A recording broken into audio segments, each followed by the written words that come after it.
How did you meet your girlfriend? Through work. What, through her work? What, you phoned up and said... We worked at the same place. Oh, you're right. Yeah. You're quite an enigma, aren't you? Could you give us more on that? At work. You met her at work. What, she came in selling sandwiches? She was going through the bins outside. What do you mean you met her at work? Why are you having an attack on me? You're the one who's sad and lonely. No, he's done you again. Yeah, but what I thought was interesting was I just scratched at him and he just went mental. Yeah, no, it's like a bear caught in a trap. It's funny, isn't it? You'll never learn. Come on. I think I've got SAD. What's that mean? That thing when it's Sade. When it's dark outside and you feel depressed. Oh yeah. I think I've got that. But you're from Manchester, aren't you? Isn't it like pitch black there all the time?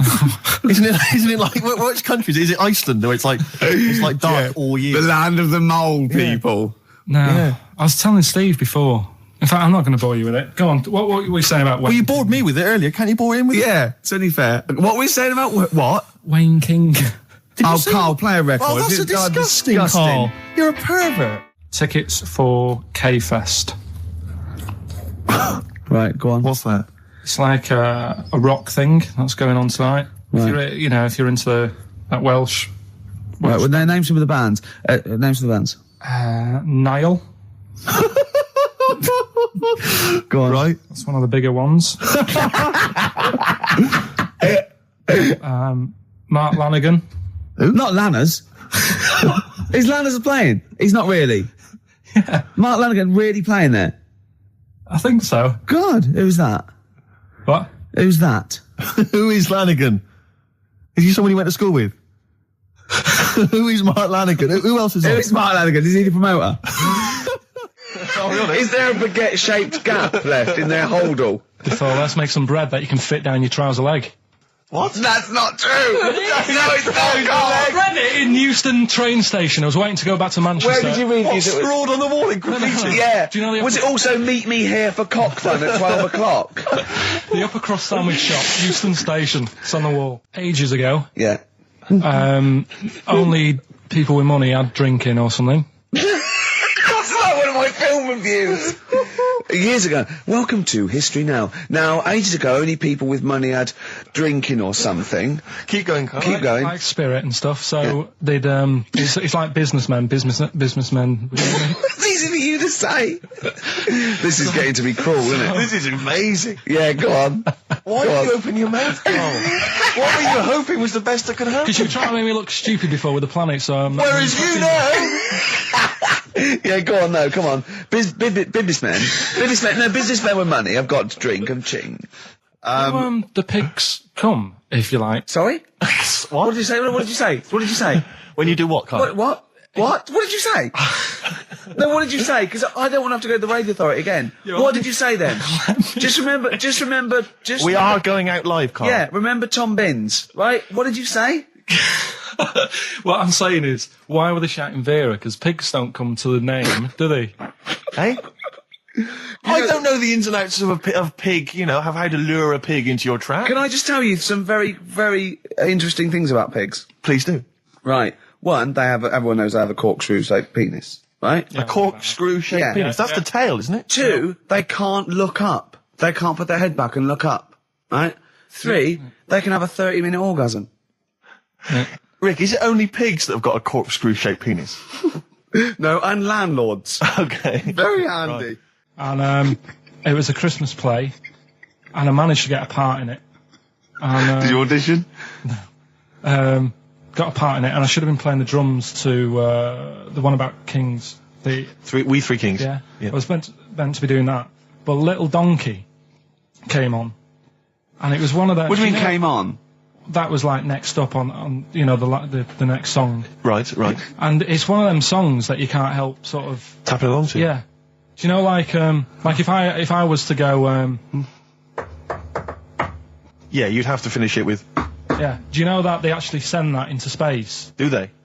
And what, hoping that aliens will respond with that? Yeah. They do that because apparently it is one of them things that you can't help. What, even if you're an alien life form? Yeah. They know that, do they? Yeah. But anyway... What, because they watch Star Trek or something? Hello. Knock, knock. Yeah.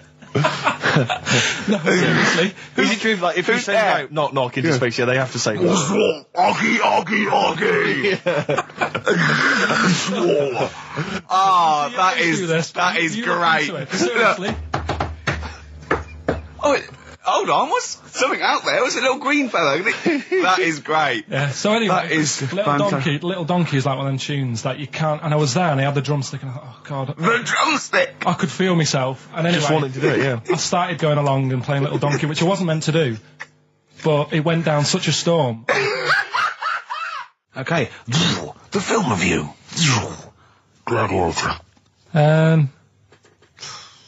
It's alright, nothing great. It's like an old, sort of an old version of Rocky done in the olden days, really. Right. A bloke fighting other people. Sure. How sort of well known is the story? Do you reckon people know the basics? Well, just very quickly, just do the plot. Quickly. There's a guy called Max. Maximus, yeah. Yeah. There's Caesar, and there's Caesar's kid, and Max goes to war, sort of wins it, comes back. Caesar says, you're good at what you do. I wish my son was as good as you. So I want you to be in charge when I die.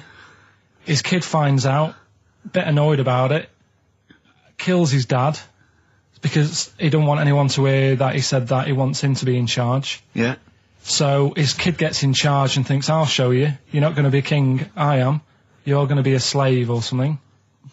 And then, next thing you see is... Sorry, can I just stop there? My only thought is the film's 3 hours long, so maybe we shouldn't go through the whole plot, We've done the first 10 minutes, but Yeah. go on. So, yeah, he's a slave and then... Yeah, but then, that was an interesting bit that I thought, right? I mean, I was watching this with a girlfriend, she was already annoyed because she wanted to watch Friends on E4. Okay. Yeah. It was a good episode as well this week. Was it? Yeah. Don't tell her that. Okay. Right, so she was annoyed and she said, come on then, put it on.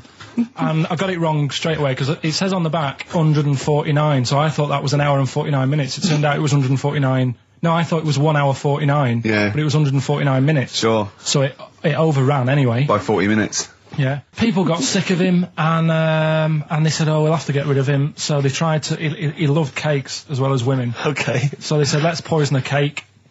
And they poisoned a load of Easier than cakes. poisoning a woman, wouldn't it? And he ate these cakes and it just didn't kill him. And they were like, God, what's going on? And they kept giving him more and more cakes. And He was suspicious. and that didn't work. So the fella said, that's it, I'm going to shoot him. So they were like, I'd be there sort of punching people in the arm. Oh, yeah. Oh, that's a great game. Oh, I love that, punch people in the arm. Is that part of the Olympics now? it's, I think it was exhibition this year. Right. But it's going to be a pro next It's going to be the Winter Olympics because you've got to do it in just a cap sleeve shirt in winter. Yeah. So you're playing that? She, but whilst I But was she didn't doing appreciate that. She used to go, ow! No, I always think whilst I was doing that, they were like the Charlie's Angels and they'd be sorting out a mission somewhere. Because they were really like, there was something about them that you thought, they're special. They were private detectives. What if it work for a man they never see? I don't know if you saw it. What did you make of Posh Spice's Warts and All documentary? Yeah, I saw a bit of it. What did you make of it? I mean, people are slagging them off, aren't they? Saying, she's daft and that, but... Don't you? She's... I think they're all right, honestly. Yeah, all right. She's all right. I mean, I think David's really a decent bloke. Sure. Tell us the story. What have you learned? Do you want to ask some questions? No, not really. Just sum it up in a minute. What do you Can't think? do it in a minute. Well, can I ask some questions then? Where was he born? Austria. Tell us about his early life. Right, he was a young lad. Brilliant. What in his early life? Okay. Yeah. What's the name? His mum was his dad's second cousin, which is a bit weird. Yeah. That is weird. They had 5 kids. He's going, it's usually first cousin where I come from. Oh, that's unfair, isn't it? There's no need for that. No, What do you do in your leisure time? I like, going out for food and that. For foraging. What do you mean going out for food? Let's go. They come have a little hole and go Hunting. Yeah. This is Karl. He's hungry. He knows he has to get to the greasy spoon by 11. Wow. Many of Carl's close friends have never made it across this road. There was a zebra crossing installed just for the safety of Carl. Beep, beep, beep, beep, beep, beep, beep, beep, beep. Can I have a bacon butty? And Carl is enjoying his... Wow, but he has to get back. His girlfriend's asked for one as well. She's home with a PlayStation 2. Wow. Oh. We just had a call from someone saying his company would sponsor Carl, right, to be raised by all these balloons if he could have a walk-on part in the office. And we immediately went, oh, we're worried about that sort of thing. You can't really promise that artistic, you know. And I was worried about the legality of it as well. How can you promise someone that for personal gain that's a private and all that sort of stuff, right? And I went, oh, I don't know. And anyway, put the phone down to him and Carl went... I love the fact you're more effing worried about that than me being raised 30 feet in the effing air. You started getting scared, did you? Are you worried about it? Well, You're quite excited about the idea of the challenge, aren't you? I like the idea, but I want, like... Why do you like the idea, Carl? Oh, what if it went all wrong and we're there going, oh, the humanity of it. I think we need Carl to get... he's just And the rope would pull out my trousers and Oh, no, it's definitely got to be Dr. Fox if that's going to happen. Oh, God. Oh, we've got to do this. I both think she's a fine presenter, and I think she'd do very well on it, and I think it's a good move as well. Yeah, but can you just say it's not forever? Isn't it? No, I think she'll become more popular than us. And I think that'll be the end of us, to be honest. Well, she can string a sentence together. I think she'll get lots of PR and everything. And she goes out with Big Boy Slim. Big Boy Slim. Who's, you know... A good DJ. He's a good DJ. And, is her name Zoe Slim now? Yeah. Right. And, you know, there will be nothing. It's 3 months, isn't it? She's taken over for. Is she getting paid the same as us? I don't know. We'll find out. I bet it's a hell of a lot more. I'll go mental. I bet it's good money. It's good money. I'll go mental. A kid used to take a horse into the house. Sorry. Whoa, Neddy. What do you mean a kid used to take a horse into the house? Where did he get a horse? Must have nicked it from somewhere. Must have done. You've seen a horse in it? No. What, is that from outside the saloon round the corner? Yeah, was it just tied up with a bit of leather? Right? Oh, that's great. Big Jake coming looking for it. I'd been out. Oh. No, sorry, let me get this. This was before the lynching stopped or after. Where did he get a horse from? What do you mean he must have nicked it? His mum said, where'd you get that from? I bought it. All right then, but keep it out the kitchen. I don't want you going cattling rustling. Where did he get a horse from, Carl? And how long did he have it for? Was he leading it or riding it? Mum, open the door, I can't stop. I can't stop it. Open the patio door as well. Looks like we got us a runaway. What do you mean? I've sort of... Don't think you can ever be boring. No, but what I've done, I've took like different ones. So I've took a good one that I think, that's a good quote. That was worth putting in a book. I've put one that isn't really a quote, so I don't understand it. Oh, yeah. One that isn't clever. and a funny one. So a bit of variation out of one book. Oh, how long did this take you? What did you do? Did you sort of like sit? About half an hour last night. And did you sit sort of like quietly at a desk or something? No, just in the lounge with the telly turned down. Oh, right. Just to give a bit of light to the room. Just had it on, but turned down. Have you figured out lights yet? So, so the first one, and it was like they stuck some bacon on his head. And as ever, the vital piece of information, i.e. the reason, Carl seems to have forgotten. Because the worm was in his body, and they said everyone likes the smell of bacon. Including worms. Even a Vietnamese lake worm. They love bacon. Remember last week when I said about the little fella with the bone with no brain, and you were proved wrong? No. We were saying it wasn't a little fella. We were saying it was a stillborn child. It wasn't a little fella. You're changing it now. You weren't having any of it last week. Right, hang on a minute. I'm getting confused. There was a Vietnamese snake that went inside of a soldier. A little like maggot or some sort that you have to get out of your body because it causes problems. Yes, and so in order to get it out of the body, they strapped bacon to his head. Yeah. That is great. This doctor. And did that work? I think so. They had a picture of him smiling. God, what, the worm or the bloke? The bloke. Oh, dear. Honestly, I hope someone knows the story. And it was about 3 years ago, I reckon. Okay. And, it did work. G.I. Bacon. So this is why so what, the worm burrowed out of his head to get the bacon? Get to the bacon. Right. That's great. When my dad was when he was a taxi driver, Yeah. you used to have to sort of do your bit for the local area. Oh, God. By taking the Forest Gump people to Blackpool. Yeah. Is that what they're called now? The Forrest Gump people? Is that what the organisations that support them asked for them to be referred to? A minibus with Life is a Box of Chocolates.com. Well, Forrest Gump types. It must have been, so you worked with these people. The people with learning difficulties. And he used to get 5. Coming home must have been a busman's holiday. So he got 5 of them in the cab. Yeah. And he had to go to Blackpool, and 4 of them were really good, behaving themselves, didn't mess about, weren't fighting and stuff. But there was one who was just causing loads of trouble, and they couldn't control him. Oh, and what you've got to be able to do with people like that, you don't want them to get stressed out, because it's not good for them. It stresses them out, and you could end up with a bit. Thanks, Dr. Karl. You could end up with a bit of a riot on your hands. So he thought, I'll nip this one in the bud right now, and he pulled up just on the outskirts of Blackpool. And he took the one out that was causing problems and put it in a wheelie bin. Oh, no. Oh, I'm sorry. I apologise. He did what? Oh, he did it for the good of the others. He put it in a wheelie bin. He was having a good time. He thought it was one of the rides. Can you stop saying it? He had another problem similar to it, where he had a little minibus, and it was his job to take a load of old women to the bingo hole, and it was miles away. And he took him there. There was no problem. About 10 old women in a minibus. One of them was causing trouble, so he pulled over it. No, right. So he took him there.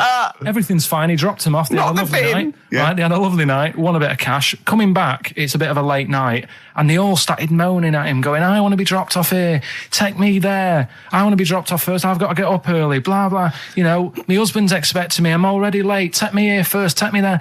And he just pulled up in the middle of nowhere, said, "Get out." And he made them get out, and they all called for taxis.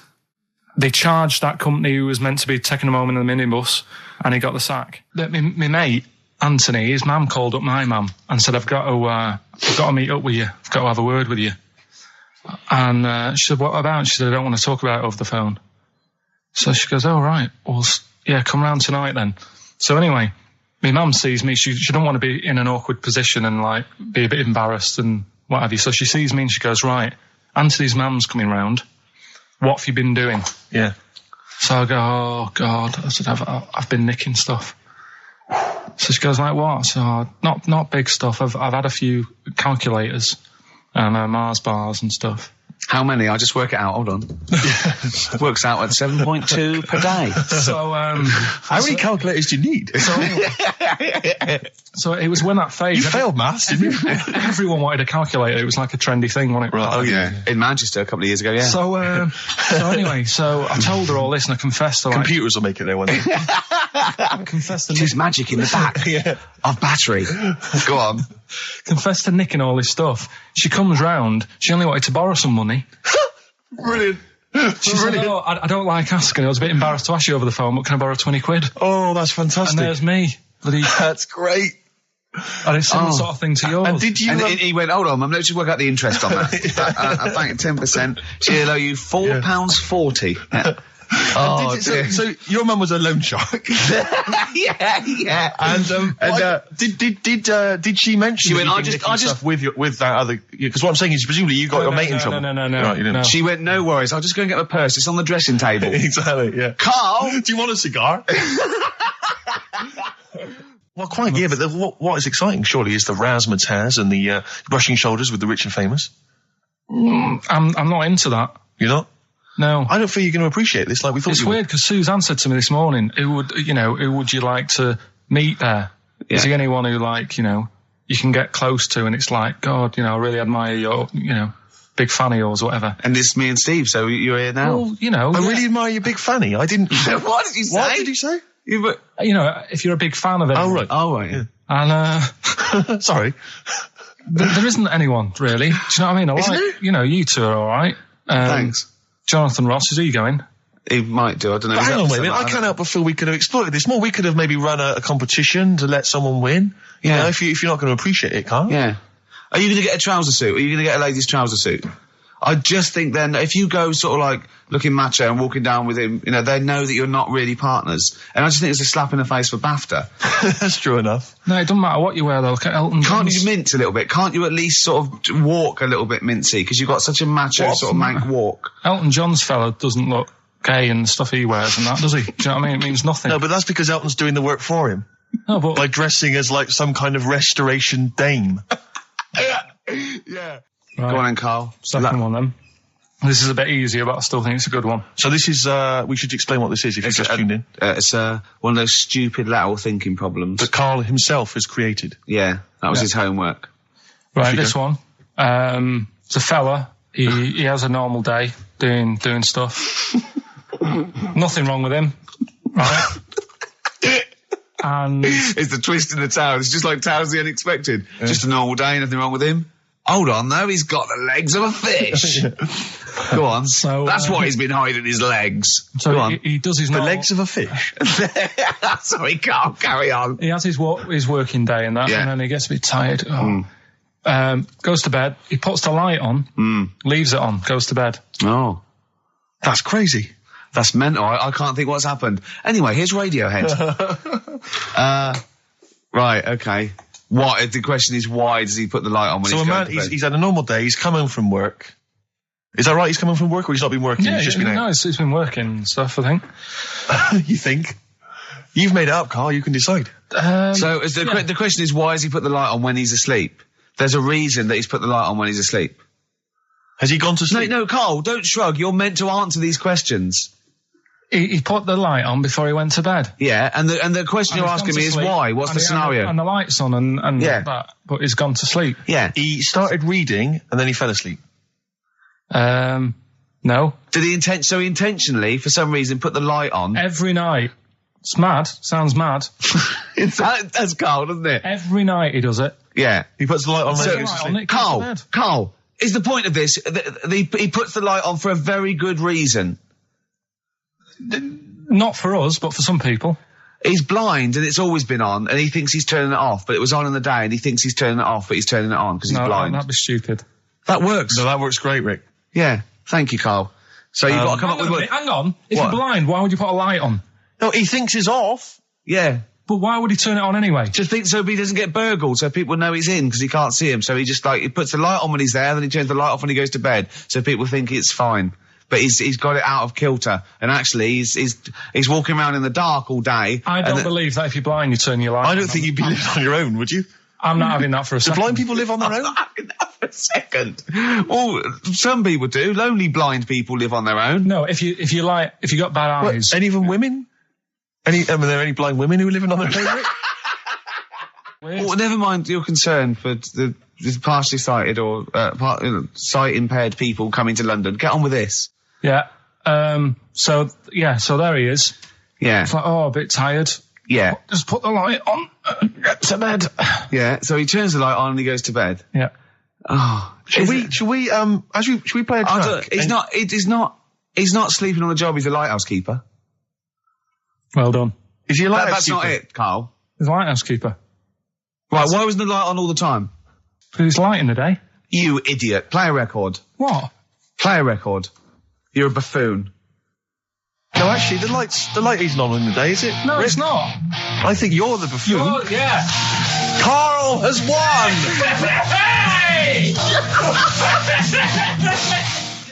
So this week, Sam, and don't say it if you know it, because the idea is that people can... right. There's this bloke, and he buys a new house, right? And he's well happy with it. His girlfriend moves in with him and stuff, and she says, right, let's clean it up a bit. Yeah. And, straight away it'll be worth more money. Good idea. So he says, right, you do the kitchen and I'll do upstairs and that. She's stripping the kitchen down and he goes upstairs and he's in the bedroom and notices little hole to the attic. Oh, right, brilliant. Right. So he goes, I wonder how much room's up there. I've never weighed it up. So he goes up there, and it's all like dusty and a mess. And he goes, this could make a good bedroom, this. So he starts cleaning it all out, puts all the rubbish, like, bins the rubbish straight away, and there's little boxes with bits in that don't belong to him. So I wonder what's in here, right? So he opens one of the boxes. It's like a little lamp. Oh, right. He goes, this might be worth a few quid, right? And he rubs it. Magic lamp. And all the room goes all sparkly and stuff. And he goes, oh, what's going on? And then this fella appears, right? In a nice sort of pair of 501s. Right. And he says, what do you want? I know already. So all the first bit is irrelevant. Yeah, but it's about building the story, isn't it? So don't say anything. You think you know it. Steve, do you know it? I don't. So I just quickly recap the end there. I almost missed the end. So there you go. He's in the attic, right? His missus is still downstairs. She's not up there. Okay. Right? He's on his own. And he cleans this lamp, right? Yeah. And this fella appears out of all this smoke, and he's wearing a nice pair of 501s, and he's wearing a shirt, and there you go. What's the song? What song are you thinking of? The lines are going mental. Because it's so easy. Let's play a record, Carl. We'll come back and we'll find out if anyone's got that right. That's a great one, Carl. Really. Right. Did you just come up with that? Literally in the last 10 minutes. Genius. This is genius. Definitely. I mean, if those calls aren't from major TV companies, I don't know. Dynamite stuff. A lot of them are. What's his name's lawyer? Simon Mayer. Simon Mayer. That's my favourite thing I've done for years. Yeah, not bad, not bad. That's great. Back to form there. So, okay, line. The lines are going mental just because it's easy. Go on then. So the first one to get it. But well, it's not that though, Rick. I mean, Carl has just decided to revise the actual rules of the competition. Yeah. So that we've decided is very easy. So that's now a qualifier. And so then they have to answer one live. Exactly. So whoever gets that one right can play for big money. Is it a quick one as well? Because some people will lose the will to live. Yeah. Just cut to the chase. And because they've got to qualify now, we're throwing an Office DVD that aren't ready yet. That, won't you? Yeah. Yeah. No. That increases value by 42 pence. Right, go on. We'll just go live, yeah? Hello, XFM. Yeah, hi, how's it going? Not too bad. Not too bad. Listen, a very, very quick recap, Carl, if you will, please, for the people listening. Very quick. Right. A man ends up in a loft. Man's, after moving into this house and he's in the loft. And he's tidying up. His missus is downstairs doing the kitchen because that needed doing. He's up there. He's cleaning up, emptying the boxes. He finds a little. He rubs a lamp. A fella comes out wearing 501s. What's the song? What's the song, mate? are you talking to me? Yeah. Sorry. Yeah. Well, look, I'm sitting in this bar, right? I'm not ringing up relating to anything that's going on right now. I'm after one of these armbands to go and meet Bowie on Monday. Can you help me out? What? What? Piss off. You can't say that to our public. Yes, I can. What I can't bear is people begging, Rick, on the radio. You know, I can't bear it. Is that the Australian bloke who's got the Bruce Springsteen tickets? Hello, XFM. Hello. Hello. Are you phoning up for an armband? No. Okay, great. Gene Genie, of course it is. Well done. Well done. Right, what's your name? Everyone else can ring off now because this. Well, she might not take the challenge. What's your name? Hello. What's your name? Christina. Christina. Right, do you want to take on the challenge? Yeah. Yeah? Oh, right. So this is for... She's already won a couple of CDs. This is for the Office DVD. Right. Okay. Signed by Ricky Gervais. Did you witness some murder while you were doing this? Yeah. It was like that sort of Sliver film where that bloke had loads of tellies watching. Yeah, Just nice. So that was going on in my mind. And then I was washing up and I picked up the plate and I thought, oh, it's amazing, isn't it? The human body. The way you can just sort of... You know, I want to pick that up, and you do. Yes. And the way your hands work, right? Yeah. You've got 5 little digits, but it's just the right amount to do what you've got to do, right? So I'm cleaning the plate. Sorry, Carl. Stop. It's just the right amount. Might be one of the most genius things I've ever heard said. I would love David Attenborough to phone you up and say, Carl, how do I word this about the evolution of the mammalian front limb? Just go, we'll just say it's the right amount. But it is. One extra would get in the way. Yeah. And one less would just make it that little bit more tricky when picking up a bit of a slippery dish. Sure, or buying gloves. Yeah. A slippery dish. So then I was thinking, imagine like going to the doctors and he's saying, yeah, everything's all right, your art's good and everything, but... Your art's good? What, your Larry's, or...? Yeah, Your heart. You're in good form and whatever. Sure. It's good news. You know, I had Giano in earlier. He's not looking good. I had Fat Swallow. But you're all right. But your hands need to come off. Right. Blimey. But That's bad. Like, I get a second opinion initially. But I better good news, I've got a nice pair of feet I can sort you out with. Yeah. And he puts them on, and then I was thinking, right, first of all, washing up, what would that be like? I thought, Steve, that'd be tricky. Yeah. And then the second thing was, it'd probably ruin the sort of the shape of your jumper. Because you have to keep putting the feet through there. Yeah. And then I thought, I could still cycle in Okay. to work. You could run in. Well, that's the thing. You'd be really fast. Well, that's what I was thinking. I thought I could still cycle because I could balance, and then I thought, but the only thing is I probably couldn't pull the brakes. Because of the little short things. Yeah. And then, like you, I thought, but then again, you're running in half the time. So that's what was going on in last night. So she said, yeah, it's a nudist beach. So I said, well, why, what? I said, we're all it's all mixed up. Normally on a nudist beach, it's a nudist beach and you don't go wandering on there when you get your clothes on and that. So it annoyed me a bit because there wasn't any signs. So this fella's getting closer. Well, the knob out was a sign. Yeah. Right, so he's getting closer. And he walked past me. It was an old fella. And he walked past and he had a hat on and a little pipe and a big rucksack on his back. Right, so he got me thinking. Not strictly naked. I'm walking along and I'm thinking, right, why do people want to do this? So straight away, I wasn't on holiday anymore, because most of the time when I'm on holiday, I don't think about anything. Right? Your mind's a blank. I just switch off. Right? But all of a sudden, this has got in my head now, and I turn around to look at him, and Check out his arse. and this bag, right, I swear, That's his ballsack. it was massive, right? What? You had a massive bag. The bag. His rucksack. His rucksack. Oh, right, okay. 'Cause when he said there was an old couple coming towards me, I said, what was lower, the bloke's bollocks or the woman's tits? And he said, well, that was another point. She might as well have wore knickers. Because I was so naked to see it. That's what he said to me. So you saw the bag. So it annoyed me, yeah, because the whole idea in it, this is what I think, I mean, I might be wrong, right? Might be wrong. Chances You are never have been. You never have been before. Being nudist, right? What's it all about? So I'll tell you, on that point, Carl, let's play a tune. Let's come back and we'll discuss. What are we going to play? We'll discuss that very issue. We've got some ideas. We did chat about this last week, Carl, in your absence. All right. Well, we'll play the choral. Okay. It's a good one, this. Yeah. I'm sure if there's a doctor listening or a nurse, they will clarify Right. that if they pump you with all sorts of stuff, it wants to come out.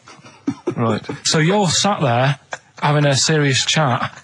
It's a quiet hospital. The woman next door with the blue hands suddenly starts seeping gas, right? Well, I start laughing. Because if there's one thing that makes you laugh, it's that. It's a 98-year-old woman with blue hands farting. So you try to hold it in because it's a really quiet hospital, and it'd be obvious that that I was laughing at her, and I didn't want to be mean, but it was funny. And then it got me talking about my auntie, because my auntie Nora, she same thing, pumped her with loads of drugs. She used to have a cabinet next to the bed is like boots. She's got loads of stuff, right, for all sorts of stuff. And I mean, she's not that old, but she's on loads of stuff, right? She's a bit coked up, as she smelled. She called up my mum once. And, Yeah, you told us this. Go on, tell it again. And she said, oh, how are you doing and that? She's all right. Bit worried though. My mum said, wow, what's up? She said, I've been breaking wind. So she goes, well, you know. She says, no, but this one is going on and on and on. And she was like, she was like, what do you say? What's like passing wind, farting for 5 minutes. One thing, not like, you know, trumping and then nothing. Yeah. Continuous drone of a fart. I'm eating. Hey? I'm eating. So am I. Carl, you have to carry on. Right, yeah. We're all eating. Crisps, food crisps. So last week, yeah, you were playing your feature, that song, I Shouldn't Switch Off, because I'm enjoying the story. Yeah. And we played Living for the City, only you played the single mix, which doesn't have the entire second act, if you will. Yeah. So, Carl, you've not heard it before. You're excited. Before. You're excited to hear the second act, because as far as you're aware, there was a young guy, he's living with his family, they're fairly impoverished in Mississippi, but, you know, they're happy, they're getting on all right. But you're not even aware that he's moving to the big city. No, it just fades out. Well, that's the city in question. I mean, I've liked this song for, must be, 3 or 4 years, and I've always listened to the single version. I had no idea that I didn't know the full story. So, yeah. It's not, I mean, I know your attention to detail, you like to know the full story, like, where everything was. Well, the whole idea of the feature is to say, you've got to listen to the song. Where was the lead plate thing? Where was the lead plate thing? That was like a few years back. Where was it? In Britain and Scotland.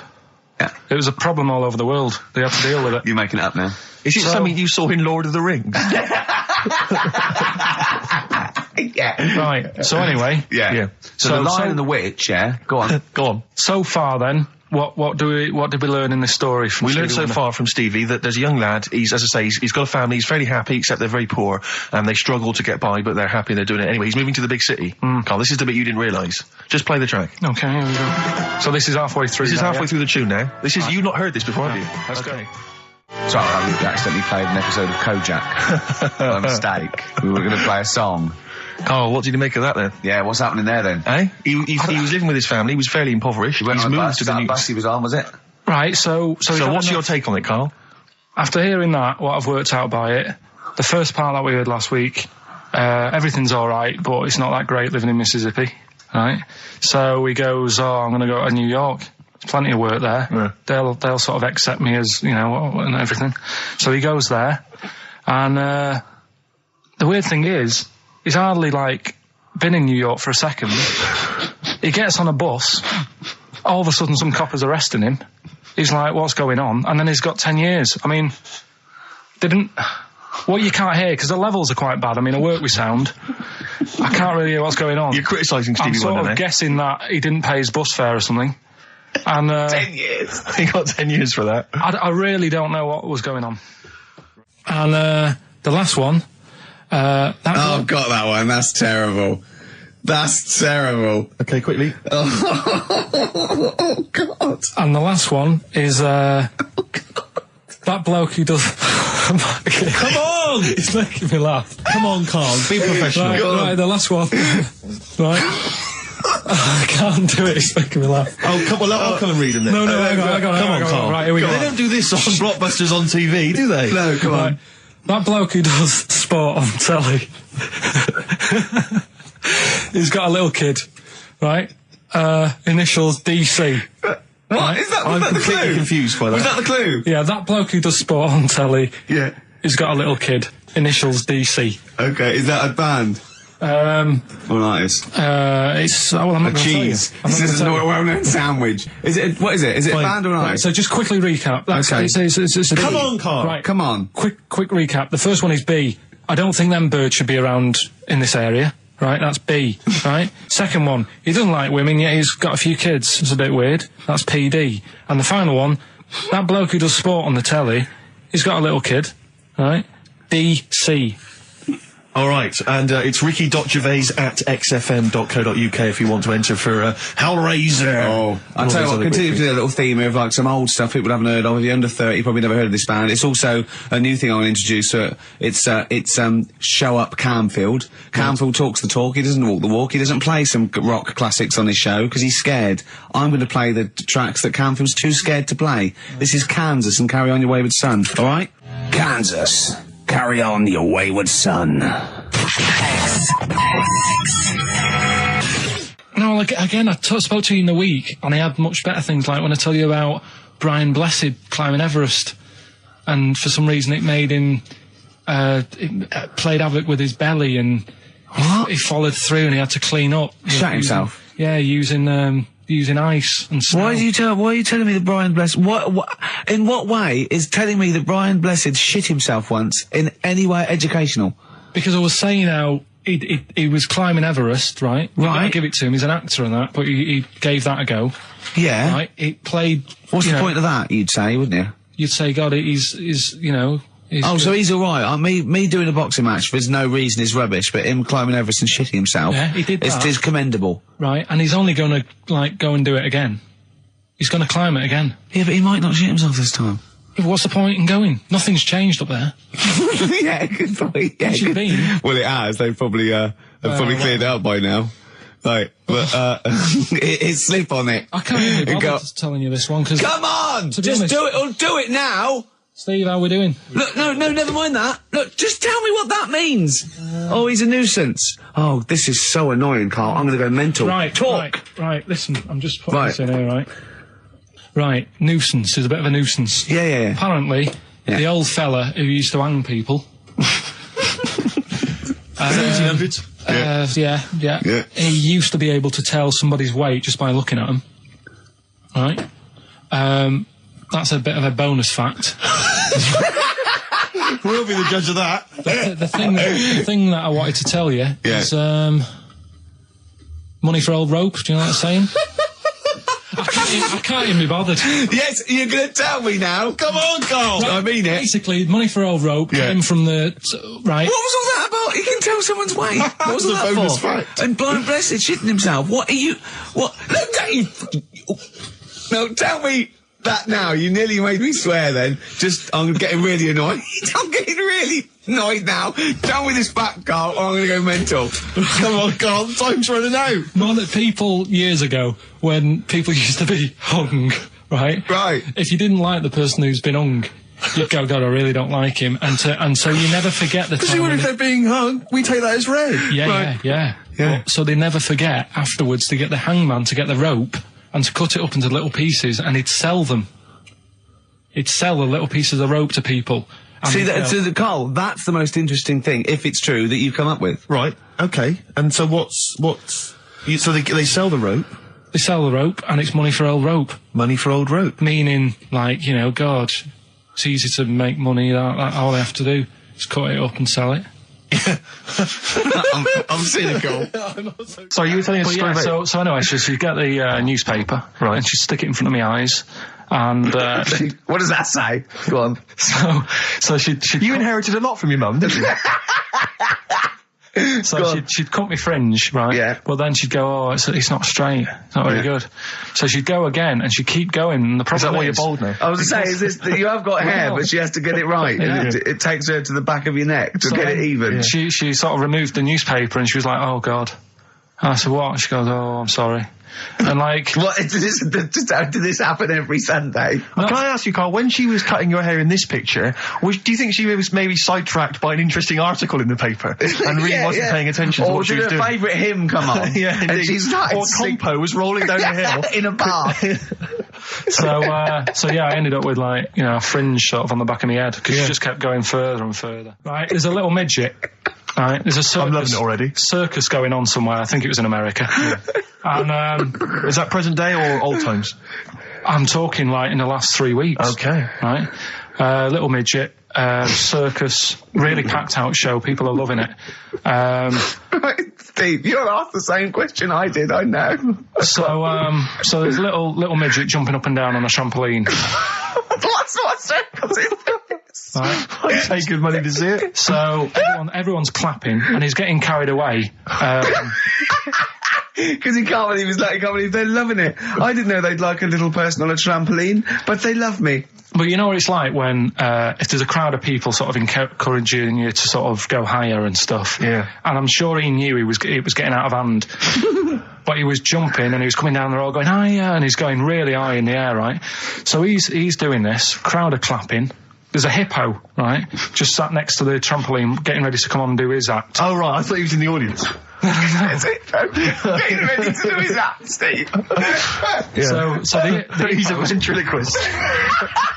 What do you mean he's sitting by the trampoline waiting to do his act? Because it's Why does he sit in the dressing room and they go, 5 minutes, Mr. Muss, 5 minutes, Mr. Muss. So anyway, right, so the hippo's there. He's getting annoyed, is he? Because the midget's He's going, how can I follow this? This is really annoying. They're going to be, no. So He's thinking, he's already done the trampoline, my pogo stick act is never going to work. Yeah, go on. So there's a hippo waiting. See, it's a great story, and I just know he embellishes it or it gets slightly wrong. Go on. So there's a midget jumping up and down, the hippo's getting annoyed. The crowd are going mad, the midget's loving it, can't believe his luck. Although you think, he probably knows he's dicing with danger. Yeah. So, next thing you know, they're all saying higher, higher. He gives it one big, heavy sort of landing on the trampoline. goes really high, but goes off at a funny angle. Oh. Hypotenuse. Okay. Yeah. And sort of flies up. Sure. Flies off at a funny angle. Oh, dear. Hippo's there, swallows him whole. Crowd are clapping, thinking that's why the hippo was waiting there. Rubbish. Rubbish. Right, that's Aqualung. Good time's gonna come, innit? Right, Carl, come on in, educating Ricky. So, don't let the cat out of the bag, that's where that comes from. Comes from a crafty butcher. Right, go on then. So the next little headline is, Wash Up With You. Wash up with you, go on. You want to know about that? Yes. It's a survey that they did. This week. They? Yeah, some university did some survey. Brilliant. Did a world test on washing up. Yeah. And each country were given 140 pots to clean. Brits were the quickest. Yeah. Yeah. Turkey were the slowest at washing up. The Turks. It's not because the little fellas that work in the kitchens with no... Is it? They can't reach. Spain were the cleanest, and the Germans were pretty good as well. So I don't know where to start with this. Honestly, Steve, I don't know where to start with that. Look at his face. It was really light, right? We've had the parrot, right? These are things that I found. Found the parrot, right? I've told you about the dog in the car wash. Right, you didn't tell me about that. You said there's a car wash for a dog. That's all you told me. Yeah, the but parrot, you said there's a parrot. What? It's a problem at funerals. Yeah. That's nothing. That's nothing. That's nothing. Do you understand? And they used to eat cats. what else have we got? Travis on XFM 104.9 on Ricky Gervais with me, Steve Merchant and Karl Pilkington. We're doing Educating Ricky. Right, final one. Come on, Karl. Right, what was it? It was, why don't they just get a diary or some paper or something to write on? Yeah. Because snappy. I couldn't think of a heading for it. It's basically, Go on. people who have tattoos, I've never understood it, right? That they have something put on their arm. Right, sorry. Have we started the educate? Is this part of it? Are you educating me? This is something that will be useful in my life that I didn't know about. Yeah. Go on then. No, it's just that they've got a machine out, right, that does tattoos. Tattoos. You come up with a design you want, and you sort of this machine scans it, and you put your arm in this thing, and you press print or whatever, and then it does the tattoo on your hand or on your What, arm. like loads of little needles that follow a pattern? Yeah, The computer, is it? basically, yeah. Is it a real tattoo? It's a proper It's a proper one. The fella said, Well, as long as it goes out, it pierces the skin with a. I just wondered if it's one of those kind of, those kind of... No, it must be lots of little needles or a moving needle that can go Sorry, along but it. how is this cleaned, like, in between each person? dunno, probably, I don't know. Well, no, as long it's only that if it's one needle, it's just the head, isn't it? If it's one needle that moves, does it like like loads of little? What are we gaining from a machine doing it? Just because they're not going to sort of mess it up. But hold on, how do you keep your arm still? Because your skin moves slightly. So the machine it's won't. sort of strapped to your arm. Right, And so the it's fella, spread- the so- fella said that the tricky thing was in all this, it was the fact that, nobody would let him test it out on anyone else, so he had to do it himself. But did it work? Because the thing is with a tattoo worked, artist, they yeah. can see when your skin's moved and they can see what they've done and they keep wiping it and looking. Whereas a machine's just got to trust itself. Yeah. So I think one needle could go wrong. If it was a lot of needles that it just came down, like, 1,000 needles that was an imprint. Yeah. But No, obviously I'm asking someone who hasn't delved any further than there's a machine that can give you a tattoo. That's all you've got at the moment, isn't it? Well, yeah, basically. That's all you've got. I mean, that's what I've got, because I'm not a fan of tattoos. I don't... But where did you read this again? This was... Internet? This was on the internet, yeah, it was, yeah. Okay. And I just don't understand why people do it. That's what got me attention. Because me... Sorry, what have I learned from this? that if you wanted to get one, you can get one done by a machine now. Well, you'd think it beat Bughead, wouldn't you? What? Well, you'd think it beat Bughead, wouldn't you? You'd think it beat No, you'd think it be. Yeah. You'd think it'd be Buggered, wouldn't you? Bughead. Bughead. This can't be. If this is anything with a bug living without a head, I'm not interested. Because we've done it. All you've done is Well, fun. let's just do what a cat out. So it is that. Is what I do that give one us the first. Bughead one. Which one are we No, doing? do the Bughead one. Right, well, the The bughead one. Well, we've talked a lot about animals and that, haven't we, without heads. Surprisingly, we have. I think a disproportionate amount on it. If you're a new listener and this is the first time you've listened, you'd be surprised. Yeah, we've done all that. We've covered worms, the way if you cut their head off it grows back if you don't cut too high above its neck. We've covered The chicken. the fella who blinked. Yeah. I can't go into it again. Right. Let's not go into it again. We've had the chicken with no head that lived for 8 months. Yeah. And we've had And we've had the cockroaches. cockroaches living for a week without an egg. Right, okay. Well, it's a bit more on the cockroach front, really. Right. They've found, right, that if you get a cockroach and you cut its head off, right, and then you find a cockroach that's still got its head, but it hasn't got any legs, Right. right, it's not over for both of them, right? Because what you can do, you get the one that's got the legs Right. with no head, sort of running around, get the one with the head, sit it on top of it, Right. get a little tube Okay. so that the fluids... So is this auntie's go out of the Let him room? finish. This is like Blue Peter. Let him You could get this for Christmas. Right, you get Yeah. a little tube, you sit that on top so the bodily fluids are still running between the two. Right. The head of the one on the top will control the feet of the one on the bottom. Okay. What about Good. And will it continue to live? that? Yeah. Okay, you don't know that for sure, do you? You're just guessing. That was just a No, question out of the blue he wasn't expecting. Well, what do you think of that? Good, yeah, it's great. Yeah, just a primitive nervous system that can, yeah. Did you expect us to be more impressed and excited by that?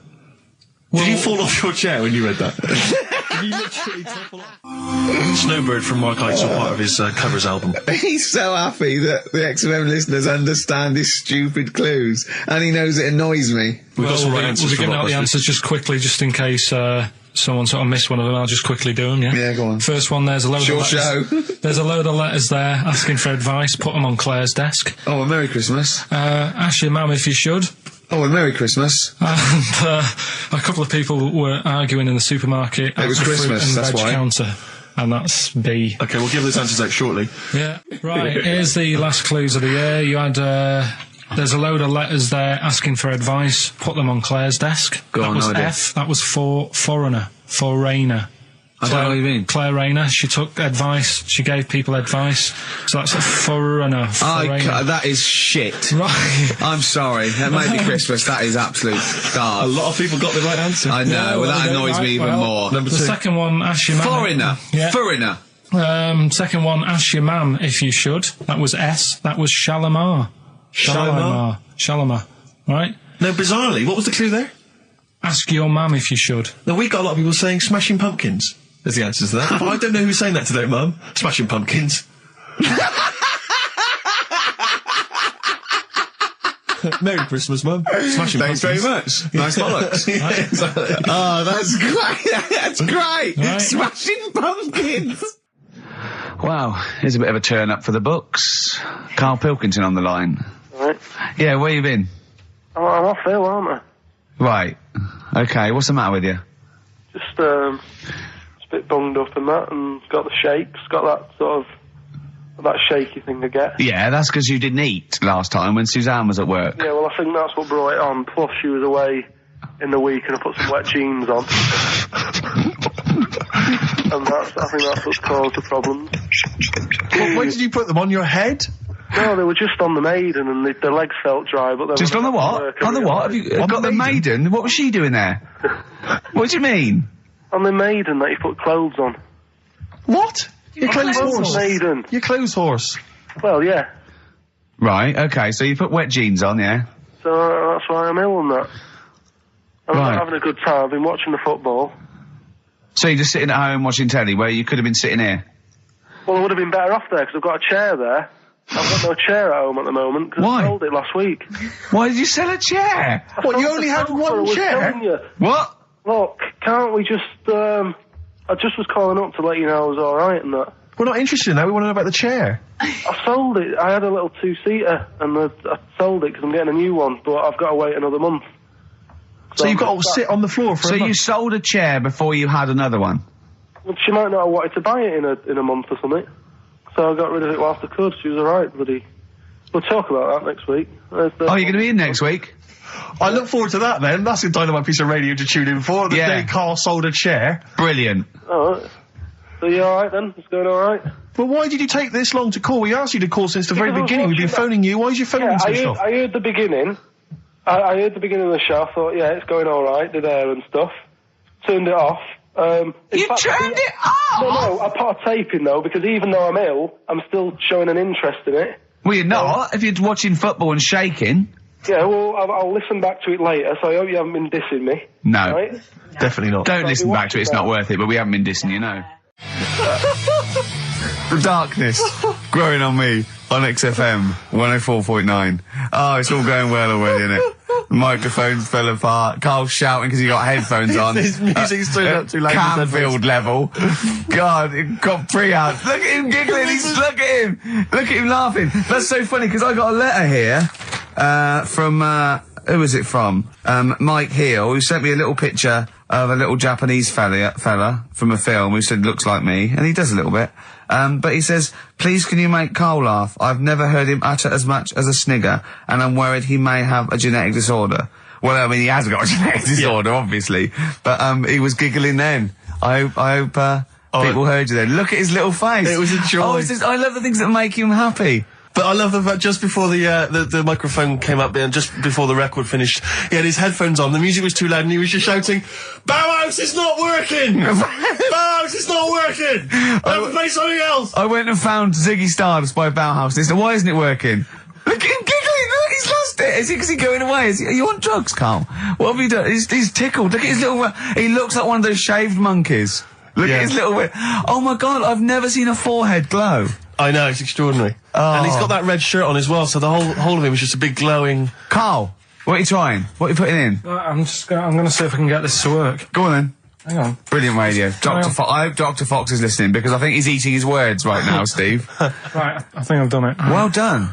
That's excellent. Right, what Let's play Bauhaus now and let's try and compose ourselves. This is Ziggy Stardust by Bauhaus. Yeah. Actually, a bit of extra monkey news if you want it. Okay, always. Do you know the Monkey News Extra. Go on. Do you know the Halfords ads?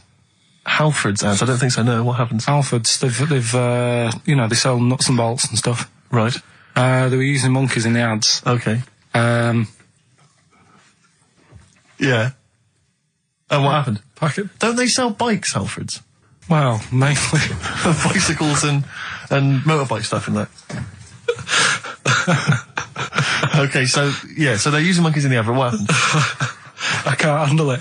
What? I can't do this. Look at him. Look at him. I don't care what he's doing. Well, basically, right, there was a load of hassle because they were using these monkeys in this Halfords advert. Yes. Right. And what happened?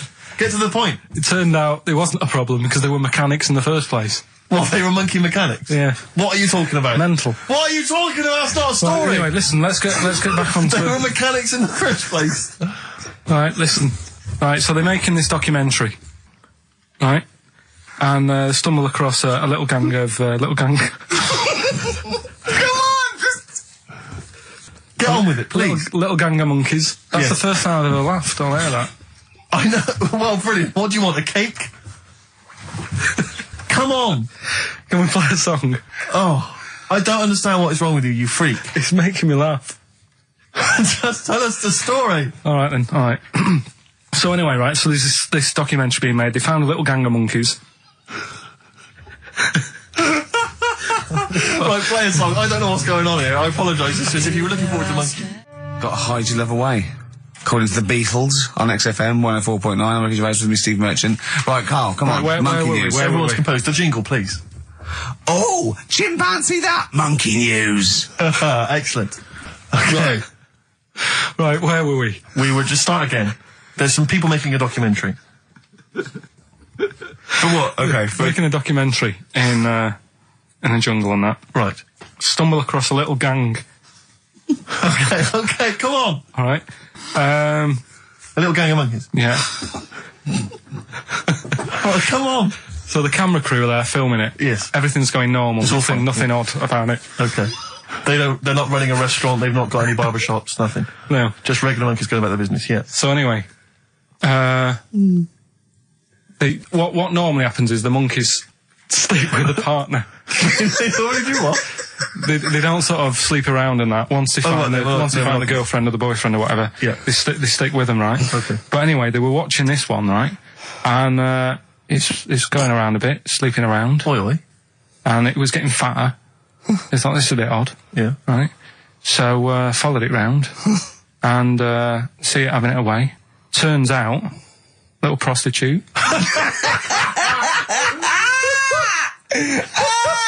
Oh, God! It's a little monkey prostitute. And it was getting fatter because it was charging them bananas. What a load of old rubbish. It's charging them bananas! What was it, a boy or... It was a... Woman. Little woman monkey. That's the most extraordinary monkey news I've ever heard. Oh! That is genius! Has this documentary been televised? I don't think it's been on yet. No. And that's all the information you've got? Yeah. And is that's one banana for everything? Now, half a banana is for... Just oral. A paw job. Right. If you want full-blown monkey sex, it is 2.5 bananas. Sure. So, Let's just play a song. let's just play... All right, well, this is our penultimate show, so we're back next week. We're going to make it a barnstormer, I'm sure, lads. I want 100% behind it, 110% next week. All right, none of this giggling, none of this infantile giggling, like two schoolboys. Right. All right, we're going to come back, we're going to have some quality monkey news next week. We're going to have all kinds of treats, I would have thought. Okay. Some great prizes. All right, are we okay? Yeah, We all best show. behind that? Let's make next week the best show ever. Good luck. If you miss it, then you miss out. We're ending with a track from a couple of years back. I think it was 92, 93. Dinosaur Jr.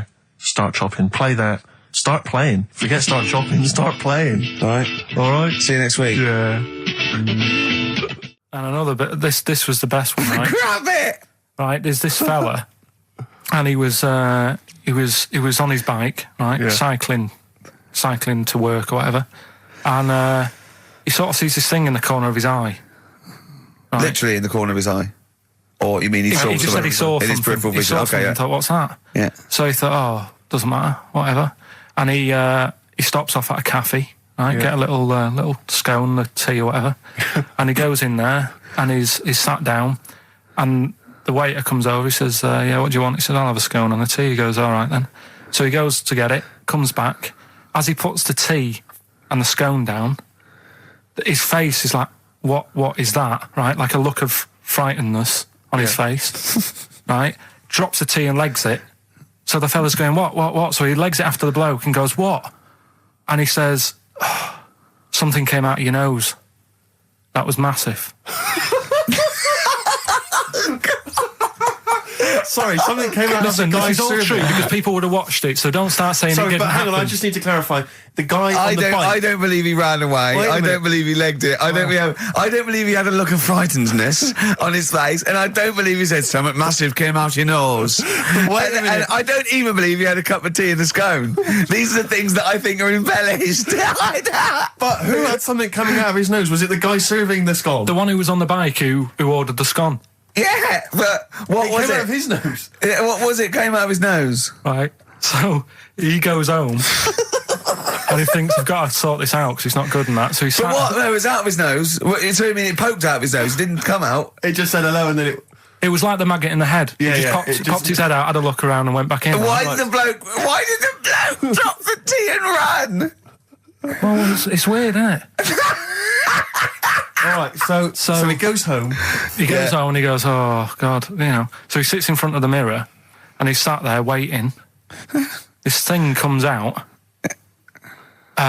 Again, sort of looks round, goes back in again. So he goes, oh, No scones. right. No, he just... So he goes, I've got to sort this out. He goes to the doctors, says to the doctor, I've got something up my nose. It just keeps coming out and having a look round, going back in. Didn't say that. The doctor's like, oh, I haven't heard of that before, right? Didn't say that. So sat there. It does it again. The doctor looks, frightened again. Runs away. Yeah. He Well, he's got a look of frightenedness on his face. he had a look of medical frightenedness. He dropped his stethoscope and legged it. No, he said, I know what it was. He said, what? So you got a leech up your nose. He had a leech about that long. What's radio? Well, how long's that? 4 inches. 4 inches coming out of his nose. Next time it stuck its head out, he grabbed it, pulled it out. That's horrible, though, isn't it? Isn't it? Can I just remind people, just let people know, when Karl was saying it was about that long and Ricky said 4 inches, he was using his fingers. Oh yeah, he didn't have his There's nothing else there. feather out. No. So he had a leech up his nose. How did he get a leech up his nose? Don't know, again, I'm not that bothered about that bit. It's just- buy it if you want, not bothered. Think about it. Come back, right? Come back if you want. Start again, Karl. I lost halfway through. Right, start that second one again. Right, well, you can buy... It's different. Well, the first one was buy it. Well, no, this one was yeah. Well, write it down. Buy it. Right, do it. Do it. If it's a cryptic clue, all the letters count. Do it. Buy it if you want, I'm not that bothered. You know, think about it, come back, check some other places out first before you know... That was a crossword clue in the Times. So we've got no time for other clues. Right. So that's SC. Right. Do that clue again. Buy it if you want. I'm not fussed. Do you know what I mean? Think about it. Fust is making an appearance. Fust wasn't there before. Do the clue again. Do the clue again. Initials SC for that one. Do the clue again. No, I don't want to do it again. You haven't finished it yet? I have. That's it. No. Do the clue again. I can't do it again. Do the clue again. Buy it if you want. I'm not fussed. Right? Shop around. Come back. It's up to you. I'm not pushing you into anything. It's up to you. Wasn't there? SC for that one, right? And the final one. That's good. I can play 10-pin bowling again. Okay, and what's the clue? Christ. That's O for that one. O. All right, so they're the three Now I things. assume that I'm not going to bother to look, but I assume there's a jiffy bag of tacks Yeah. which people can win. All right, well, great, good luck. Ricky.gervais@xfm.co.uk is the email Play a address. record. Thorns. No, buy it if you want. I'm not fussing. Come back, have a look round. I'm open Wednesdays, by the way. Shut up, for. See you later. I sort of feel like, you know, one thing we've never done, Rick, is we've never pandered to people, but as it's the last show, we've got to give the audience what they want. Right, what's this? Well, yeah, and I was going to say things they don't want as well. And, you know, and well, just basically to keep a smile on Karl's face. Yeah. I say a smile, a sort of not quite a scowl. Yeah, he never really smiles. So, yeah, it's just really as a chance for him to have a go. It's like, you know, you indulge an annoying child. The only time Karl laughs is for no apparent reason. Yeah. What do you think? Like, What do you mean? well, sometimes you'll go, and I know you'll be thinking of what a monkey could do. Yeah, it's like people who've had electroshock therapy. Yeah! Oh, it's such a tied down biting on Exactly, something. yeah. Biting on a big leather pad. If you got like a ball, Oh, Jesus. I know, you don't think about the cryptic clue is that every syllable counts. He says it different every time he says it. There'll be something different. Look, go on then. right? So if you get a bulb, right? A bulb what? A bulb. A bulb. What's a bulb? What's a bulb? Like a... A light bulb. A light bulb. Oh, a light bulb. So you get a bulb? You get a bulb. Yeah. Go on. He's gone. Right, go on. So you get a bulb, right? Oh, yeah, a bulb. Yeah. Have you got something in your throat? What are you doing? Are you eating a gobstopper? What are you doing? We'll play a song then. No, come on. Get the clue out, for goodness Go on. sake. So the cryptic clue is, so if you get a bulb, right? So That's the beginning. Okay, great. right. If you get a if you get a bulb, like, go on. And you look after it, right? You look after that bulb. And you teach it stuff. And all Jesus that. Christ. What you doing there? Do you know what I mean? This is extraordinary. This is extraordinary. Imagine that written down in the He's Telegraph. had 18 months to get this But right. imagine it. That's not a clue. That's an essay. I don't know what it is. It's a I conversation don't know with if he means yourself. a light bulb, a bulb like you plant in the garden. What kind of bulb does he mean? Yeah. Doesn't really matter. Oh, Right, okay. you get a bulb. Well, remember that. It doesn't matter. Okay. Okay. It doesn't matter. It does, but I can't say too much. Right, so listen, let me just do it again. You get a bulb, right, when it's young, you look after that bulb, Yeah. you teach it stuff and what have you. What have you done there? What's gone on? Brilliant. And what are the initials of the band? R, right? R. R for rabbit, right? So anyway, my dad says, yeah, well, we can get in there for free. Of course he did. Clever. Right? So we parked up on this little country lane, right? No one about. We walked How much down, did it go in? Like £2? about £3 each. Yeah. But he said, well, yeah, but if you don't have to pay, do you know what I mean? You enjoy it even more, don't you, when you're walking about and you think, I've got this £3 in my pocket, no one's having it. Yeah. Right? No, looking over shoulder for a bloke with a peak hat saying, can I see your ticket, please? I wouldn't enjoy it more, no. Go on. Yeah, but you don't worry about it, do you? You got a bit of money now then, Rick. You've changed. So anyway, so we had to walk across about 4 fields. For £3. Right, and what happened was we're walking through all these fields and what have you, big grass and muddy bits and all that, 'cause it'd been raining, and climbing over fences and stuff. And we're in this field, right, and I look to my right and there's about 30 cows all staring at us, right? And Suzanne started to panic a bit. She said, we shouldn't be here. Dad says, of course we can, we're allowed to go wherever we want, you know, all this land, it's it's Ramblers' rights and all that stuff. Yeah. And so you can take a cow if you want, unattended. So Serves him right for leaving him in the field unattended. I'm having one. I keep us fed for a week. across. Anyway, these cows start surrounding us. Surrounding us. And, brilliant. Oh no. Face off. and Suzanne's panicking, going, this isn't right. We're not going to make it to the fence in time. They're moving faster than us, and they started sort of running a bit. Wow. And It's like Dad some was kind of bovine West Side Story. don't A gang of cows coming at you. don't worry about it and stuff. But my dad had to sort of stand there and like wave a stick at him. Of course. And we got away, but Suzanne was like having a bit of a sweat You on, got away. saying, we could have got killed. Sure. And my dad saying, nah, it never happens. And I just wondered if it does, if there's a risk of... Yeah, it is rare, but there's been a couple of cases of being trampled by cows. They're not aggressive. They sort of run through you. Well, they're aggressive if they've got a calf. They don't have kids. What? They had kids with them. Kids, yeah. That's goats you're thinking of. Yeah. Maybe they were trying to sneak into the gnome thing, and they were worried that, like, if too many people did it, like, they thought some cows, we can just sneak in. They were trying, No one's expecting cows. And the cows were going, walk upright like you're human. Don't walk upright. They thought you'd blow their cover. Yeah. Yeah, people have been killed by cows before. Yeah, that was like the highlight. I would like to apologise for my son's behaviour.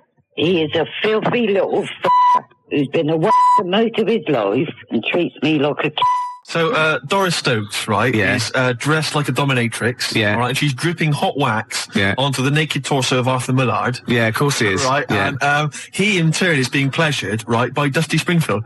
Oh, Dusty Springfield's not dead. What? You twat. Dusty Springfield's not dead. Yes, she is. No, she isn't. She is! Of course she's not. She's dead, of course she's dead. Of course she's not dead. Who am I thinking of? I don't know. Dusty Springfield's alive and well and playing with Arthur Millard. No, she's not dead. Oh, God. Well, excellent. Oh. It was going so well, wasn't it? Oh. I like the bit up until then, though. Yeah. I like the idea of her and Mullard Well, that's all true. in a farm. We can't do that anyway. Still, see, you can't do that on the radio, talking about that sort of Well, thing. I think I'll we tell you should what, forget though. this now. If we're going to pick on a dead person, Yeah. why pick Doris Stokes? I don't know. The one dead person you don't pick. I know. God. I'll have to convince her she's dead. But even in real life, she'd harness the powers of the dark side, so we don't really want her I know. to get on our, She liked the dark side. Getting on our That was her backs. favourite. She's getting on our backs. Don't get me started Well, on that. Oh, goodness me, it's just nothing but innuendo and Dusty libel. Spring, I don't believe It's it. libel. Play a record, We're in James. trouble We're in now. trouble. Oh, God. You should have picked someone like Scylla, who is dead. Muff Shandy said, turn it up. Earplugs are gay. Earplugs are gay. Hear what I say now. Earplugs are gay. Get them out the way now. Feel the need to make them bleed. My brain needs noise to speak. Mother. The new single by Muff Shandy, Earplugs are gay. And the bloke with the gimp mask and the umbrella said, Doris, I'm not doing that. We're And he leaving left. it. We're leaving it. Go on, sorry. I was talking to my parents on the phone the other day, and I started swearing, and I've never done this before, and it's a terrible thing because I've crossed this barrier now, across this line, which I previously for 23 odd years I'd managed to sort of stay the right side of. Yeah. I'm talking to my mum, and she mentions to me that I'm going to lose a lot of money. I don't want to go into it, but I'm going to lose a lot of money, and she told me how much. It was £5,000 or something. She went, I went, effing hell. Obviously, I said the real thing. Yeah. Effing hell. She just stopped. She just went, pardon me. And I thought, what have I done? I thought, I can't explain myself, because she didn't know that I knew those words. So I just said, well, that's a lot of money That got you out of it. That got me out of it. Yeah, But yeah. you know what I mean? That crossing that step. Yeah. It's quite a terrible thing. It's like, I look forward to the day when I can bring a girl home and say, look, I do know about sex. And twat. No, you can't. But when I was a kid and I first went to senior school, I started to learn all these swear words that I didn't know. Of course you can say the word twat. Right. You're not meant to. I started learning all these swear words, and I went home and I started using the word twat. I just thought it was a slightly stronger version of twit. Yeah, You know, yeah. just it's a bit tougher for some reason. Yeah. And so I used to go around saying that, and I'd go, my sister would say, stop ruining my Lego, and I'd go, you twat. Yeah. And, make your bed, Steve. No, you twat. I'd say to my mum, right? And I didn't realise what it meant. Right. And my dad, right, he didn't really know much about swear words, so he started using it as well. He started going, oh, you twat, Steve. And, do you want to clean the bath? No, you twat. And we just started using it all the time, right? Yeah. So then at school, Mark Johnson told me what it meant. Yeah. Right? Obviously, I'm stunned. I'm thinking I can't go around calling my mum a twat. Yeah. So I didn't. I just stopped using it. Yeah. Like that. Just stopped using it. But I didn't have the guts to tell my dad what it meant. Oh, no. So he carries on using it, and to this day, we were driving along. He'll say to my mum, Elaine, watch where you're going, you twat, you great big twat.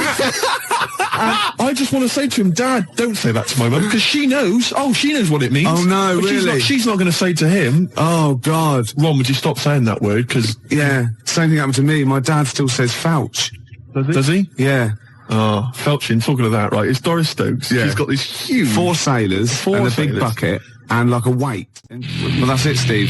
Is it? It's the news now. Then we're out of here. Yeah. Yeah. Well, we've had a few laughs, few tears. Yeah, well, don't go on about it. XFM 104.9, Ricky Gervais. Gervais, I've just thought of a great game. All right.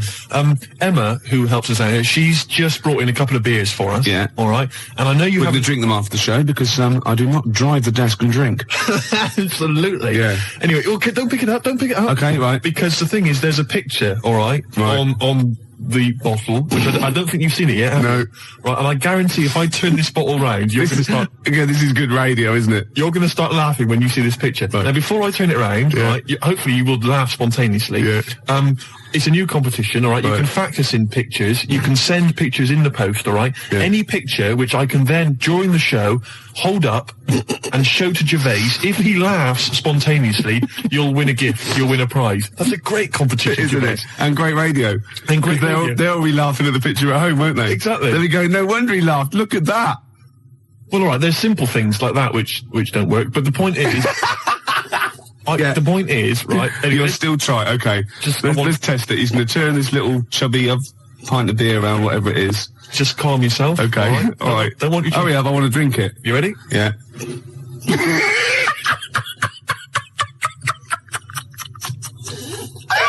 All right, play a record, Gervais. Oh, God.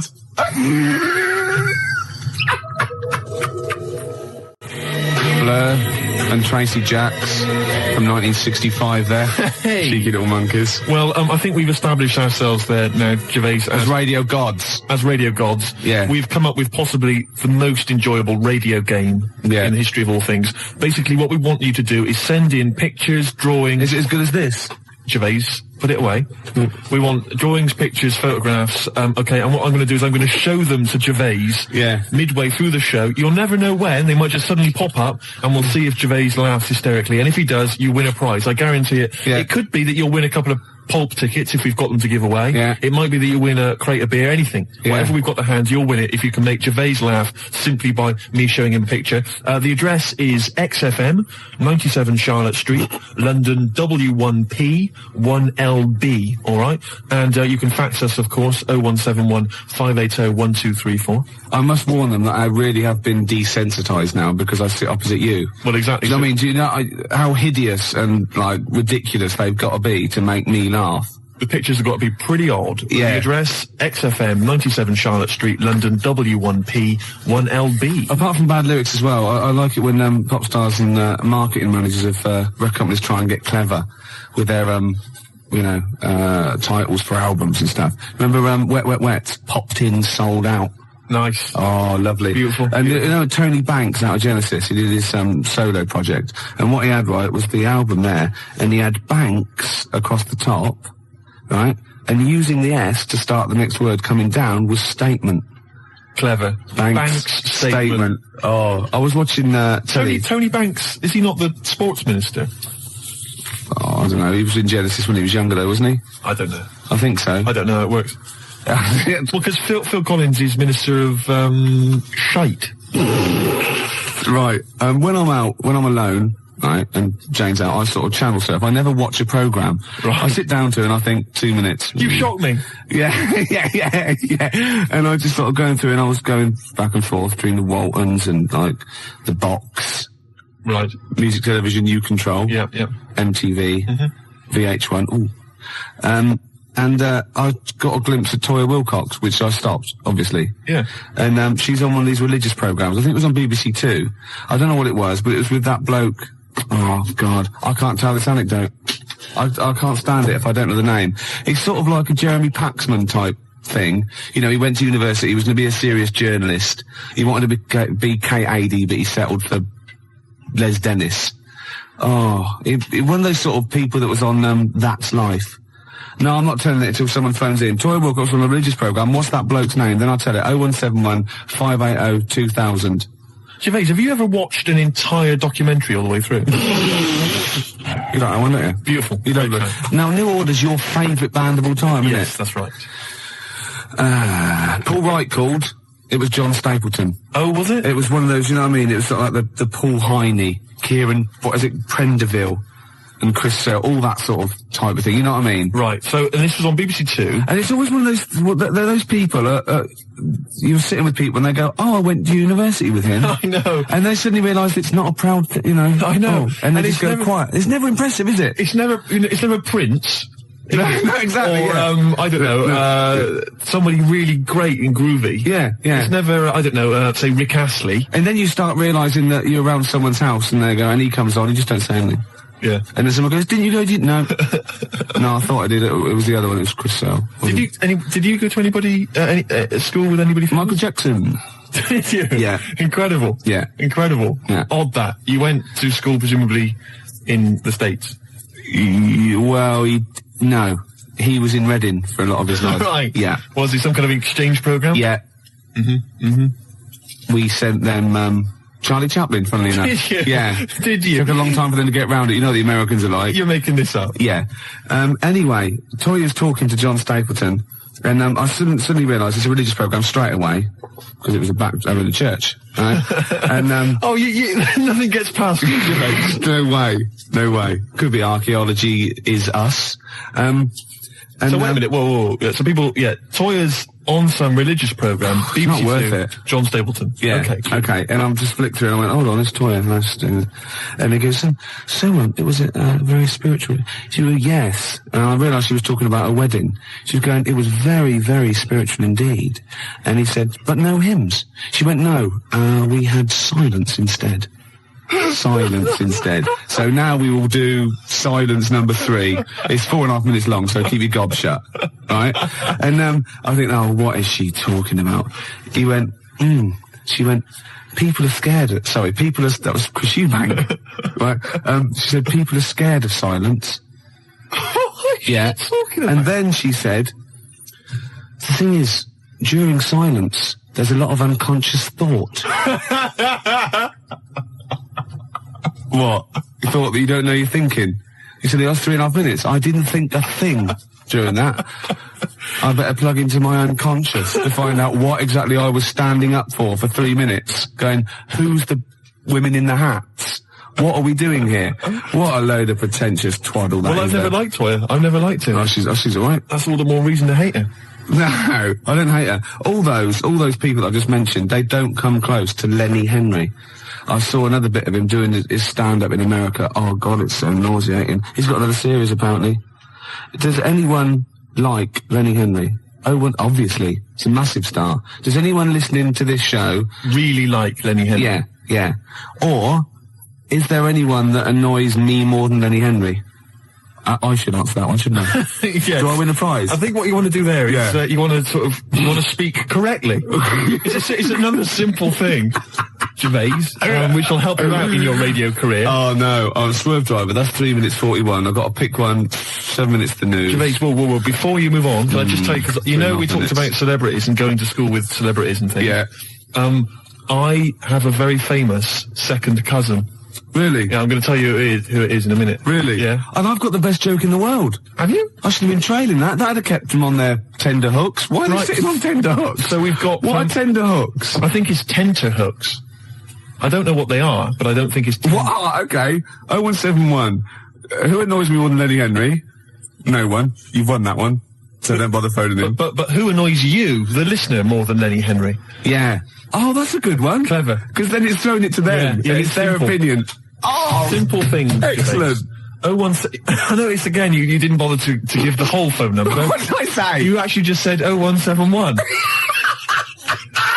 It used to be, as I recall, 0171580, which is about half of it, but no, just 0171 now. Oh, swerved over. XFM 104.9, Ricky Gervais Show. Well, it's nearly over, but I have got a great joke, and we've got a simple rule here. That you only have to tell a joke on air if it's about going into a pub. That's right. Okay, you ready? Go on. Penguin goes into a pub, goes up to the bar, and says to the barman, "Have you seen my dad in here?" And he goes, "I don't know. What's he look like?"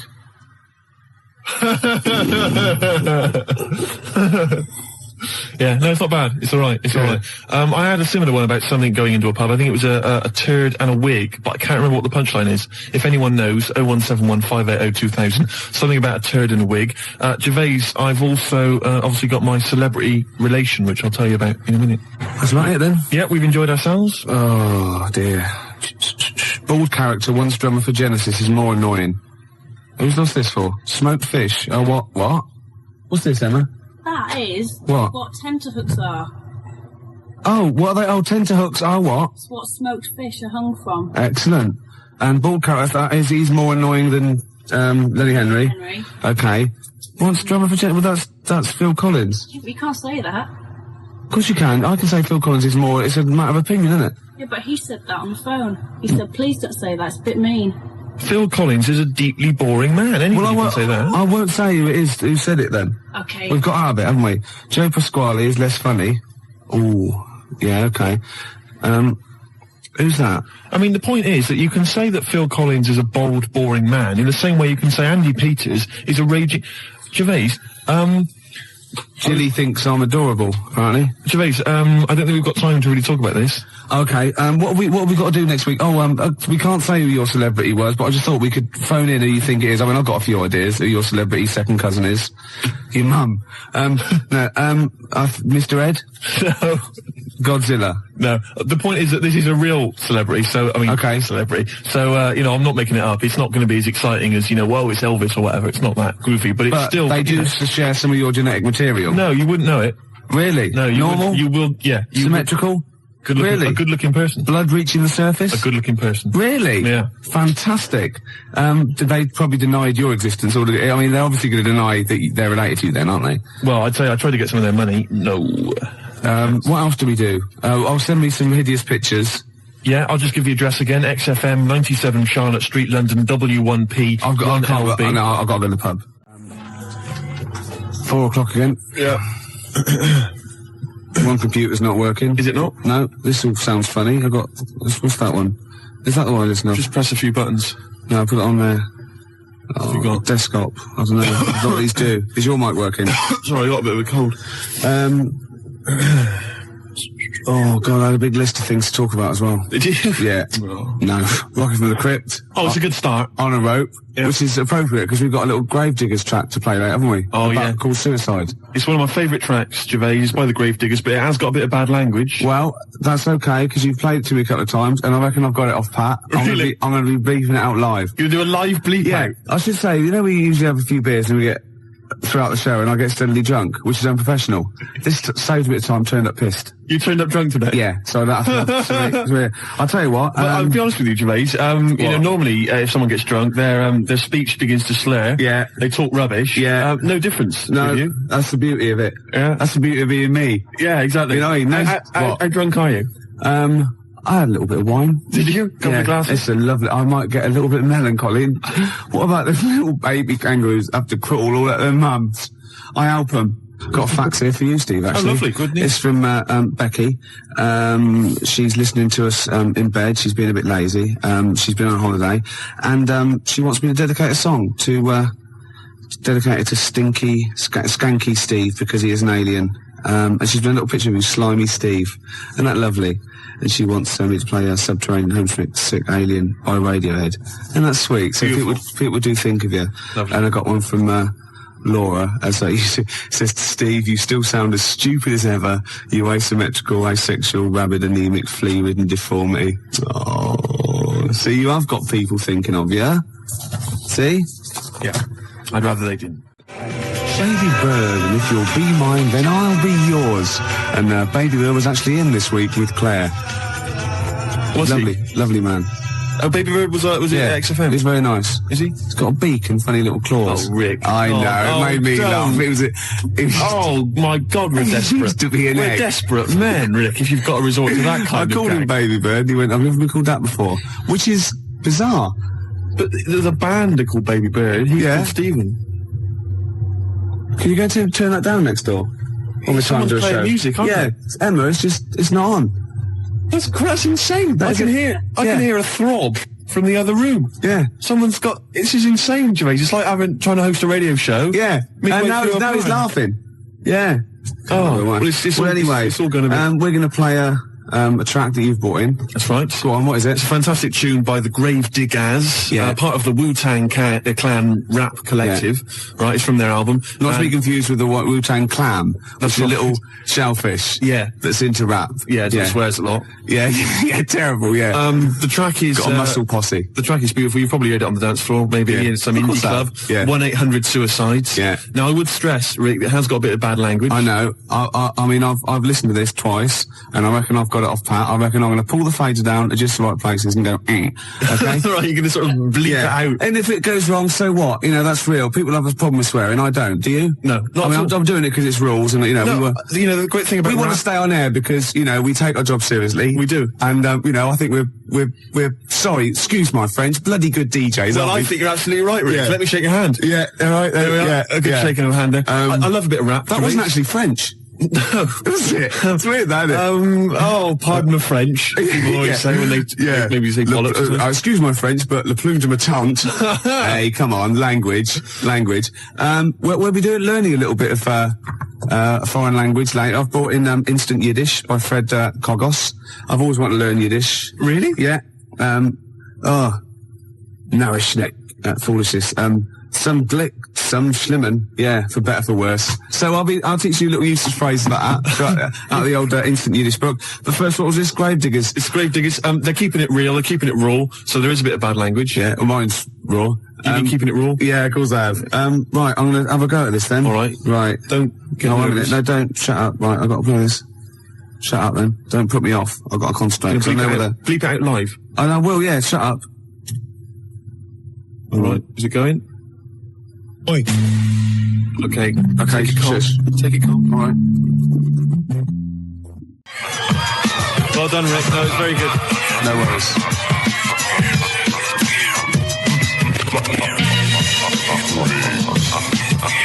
That's Gravediggers, isn't it? What's that called? 1-800-SUICIDE. I'm going to buy it, I think. Can I get the actual mix with me going Yes, you can. Yeah. And that's for Steve Vox, who's listening in Reading. It's from Lee to him. And Steve is the president of the Geeks, Nerds and Losers Society, the GNL. Lee's the vice president. I got thrown out of that. What embarrassing walking down the street with you. Exactly. Oh, it's a terrible state. Yeah. Gervais, it was Saturday night last night. Yeah. And I didn't get to sleep until 6 in the morning. Ooh.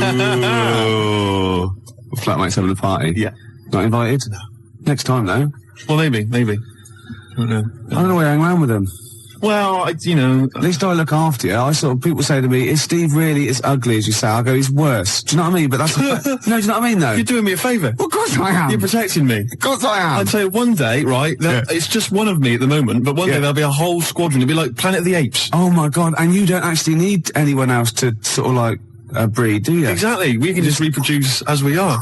It'll be like Planet of the Apes, right? There'll be sort of a Charlton Heston figure. Planet of the Squids. It'll crash land. Get your damn dirty tentacle off me. It'll crash land. Yeah, exactly. And there'll just be loads of me crawling around, all identical, chasing him on horseback. And they see, like, Bristol Temple meet, and they go, oh my God, they blew it up. Yeah. It's back in Bristol with all your... Oh, no. Incredible. It's the charlatans, and then... There must be an organisation of volunteers or something who, if it's like touch and go, if it's really serious, if you're like clinically depressed about it and you really can't get a woman, they don't want just people turning up who can get girls and saying, oh, I fancy, you know.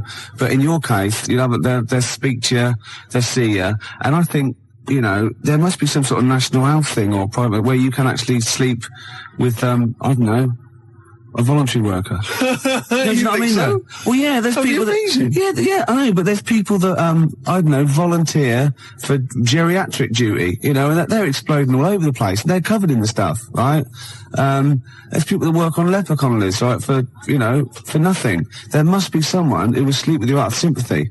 You don't want that. Of course you don't. You don't want that, do you? Well, let's not be hasty, Rick. I mean, these people, especially if they need some sort of free publicity, you know, get a bit of, you know, sort of press and media attention. Yeah. I ought to sort of help to publicise their campaign, really. There's probably an organisation that go, you know, when they go off to, like, just strange climes and go on to, like, leper islands and that, and they work with them. Or they can sleep with you. Now, that's got to do the lepers some good, doesn't it? Yeah. You know what I mean? Wouldn't that be terrible if that was the option, right? And suddenly volunteers to leper colonies doubled. Was like going to Torremolinos. Yeah. Let me on the bus. Sorry, there's no room on the bus, but you're at the back there. Yeah. Going, well, then here we go. Here I am then. Yeah. No, but I signed up for the lepers. Yeah. Licking their wounds. Well, sorry, but... Geriatric duty. Yeah. Scraping it out. Oh, dear. Oh, you know, I heard a song in the week, right? I've heard it before. It's by Ween. And it goes, push your little daisies and make them come up. And I don't know what it's called. 0171 580 2000. I don't know where to look. Push your little daisies and make them come up. It's like that. It is. It's rubbish. I've been going around singing that. There's no song with that lyric. It's like that. It goes, push your little daisies and make them come up. Shut up. Yeah. Shut up. That's what my friends have been saying for the last 4 days. God, you're really irritating me today. Like, people will go and go, if you'll be mine, not too annoying. But, after about 10 times you go, oh, can you sing something else? But when you've heard, push your little daisies and make them come Shut up it now. can get really annoying. Yes, it really can, can't it? Shut up. Okay, one of those, you and me song. Push your little Shut up. I wasn't exaggerating, was I? Well, it's a good tune, isn't it? Yeah, let's leave it.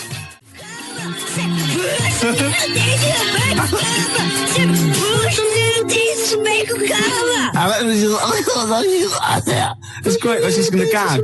I love that one. It's great, actually. Maybe we should play it again. Well, maybe later on.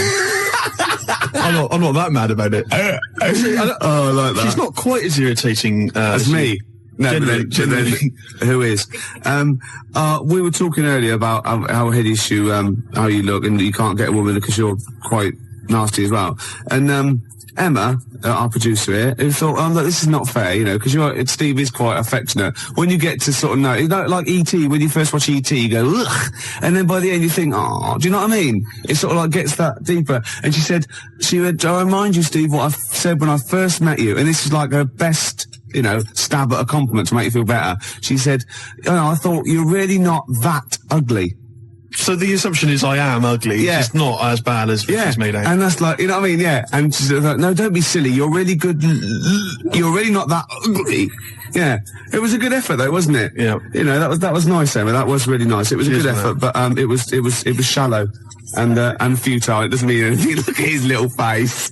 Oh, look at that fax over there. Check that fax out, right? To Ricky, Steve's skin problem closed up was actually silicon carbide particles. Someone sent in a fax, right, and they've got these sort of hideous kind of mutated cells, whatever, and they've put on the fax, to Rick, Steve's skin problem closed up. You've never said I've got a skin problem. No, I haven't. You haven't got a skin problem. They're just assuming, no. It's almost translucent, this skin. It's very pale. It's like, you know, those newborn fish when you can see all the hearts, can't you? All the hearts. Well, in many fish.